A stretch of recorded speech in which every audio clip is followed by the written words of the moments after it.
കഴിയുമ്പോഴായിരിക്കും അറിയാം ഇവരെ പണിയൊന്നും അറിയില്ല. പലപ്പോഴും നമ്മൾ കാണുന്ന കാഴ്ച ഞാൻ പറയാം.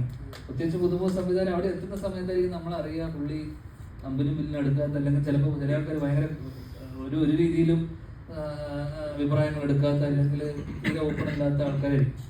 അപ്പൊ നമുക്ക് ഒരിക്കലും ജഡ്ജ് ചെയ്യാൻ പറ്റില്ല. സിനിമ ഞാൻ പറഞ്ഞില്ല, ഒരു പല ഘട്ടങ്ങളിലായിട്ട് വീണു പോകും. ഇപ്പൊ സ്ക്രിപ്റ്റ് വായിക്കാറില്ല. അല്ല, നല്ല സിനിമകൾ ചെയ്യുന്നത് നല്ലതല്ലേ. ഇപ്പൊ നമുക്ക് എന്ത് പോസിറ്റീവാണ്, എല്ലാവരും നല്ലത് പറയുന്നു. അതിനപ്പോ എന്തിനാണ് അത് കണ്ടിന്യൂ ചെയ്തൂടെ? എന്റെ ഒരു ഫോർമൽ എന്റെ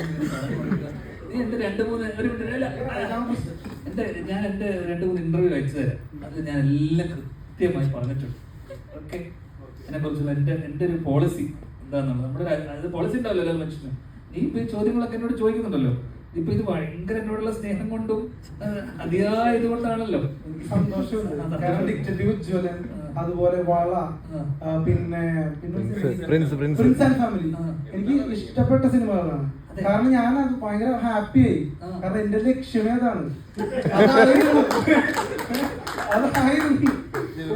അപ്പൊ കാരണം പുതിയ പേരൊക്കെ അറിയാലോ. Okay, thank you. നല്ല സിനിമകൾ ചെയ്യാം. ഈ സന്തോഷത്തിൽ ഞാൻ പങ്കുചേരുന്നു.